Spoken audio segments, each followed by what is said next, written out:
अगर कोई आपकी वेबसाइट पे आए तो वो आपको आके क्या करेगा? वो आपकी वेबसाइट पे आया ही क्यों? सवाल ये इसलिए इम्पोर्टेंट है क्योंकि जब भी कोई कस्टमर या कोई विजिटर आपकी वेबसाइट पे आएगा, वो आके या तो आपसे कोई सर्विस लेना चाहेगा या प्रोडक्ट लेना चाहेगा।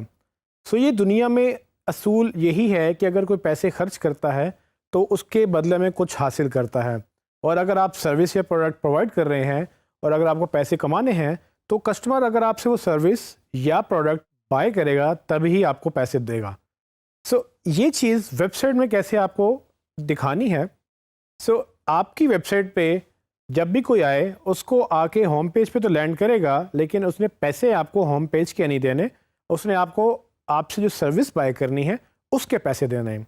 तो आपने मेक श्योर ये करना है कि आपकी वेबसाइट या जिस क्लाइंट के साथ आप काम कर रहे हैं उसकी वेबसाइट, उनमें उनकी प्रोडक्ट्स और सर्विसेज बड़ी तसल्ली से, मतलब कि बड़ी डिटेल में उस पर उन्होंने पेजेस बनाए हों।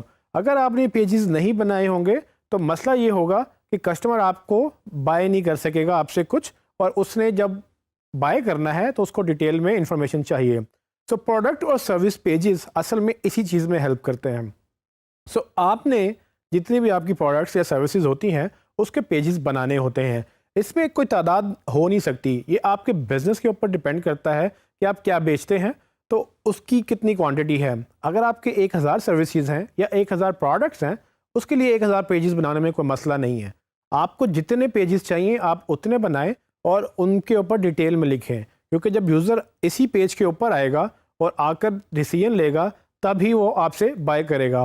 सो आपने इस चीज़ का ध्यान रखना है कि जो वेबसाइट जिस पे आप काम कर रहे हैं, चाहे वो आपकी वेबसाइट है या आपके क्लाइंट की वेबसाइट है, उसमें प्रोडक्ट एंड सर्विसेज बड़ी डिटेल में एक्सप्लेन होने चाहिए, क्योंकि किसी ने अगर पैसे देने हैं तो वो इसी चीज़ पे देने हैं। और इसीलिए हम इन पेजेस को मनी पेजेस भी कह सकते हैं। आपको याद होगा कि मैंने आपको मनी कीवर्ड्स के बारे में बात बताई थी।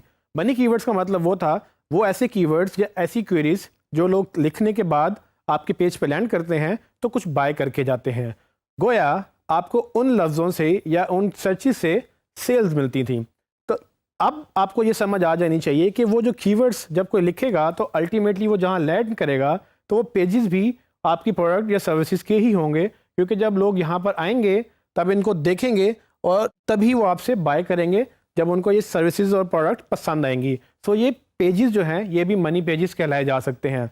आपकी पूरी की पूरी वेबसाइट इस तरह से स्ट्रक्चर होनी चाहिए कि यूज़र कहीं से भी वेबसाइट में एंटर करे लेकिन वो इन पेजेस तक आराम से पहुंच सके, आसानी से पहुंच सके, और इसके बाद वो यहाँ से सेल्स भी जनरेट करवाए आपको। क्योंकि अगर आपके ये पेजेस प्रोमिनेंट ना हुए तो आपकी इस बिज़नेस पे अफेक्ट पड़ेगा और आपकी एसईओ भी फोकस होनी चाहिए इसको ग्रो करने के लिए। अगर एसईओ ने ये काम नहीं किया तो अल्टीमेटली क्लाइंट पैसे नहीं बनाएगा, और पैसे नहीं बनाएगा तो वो आप पे बजट स्पेंड नहीं करेगा क्योंकि उसको सेल्स नहीं हो रही।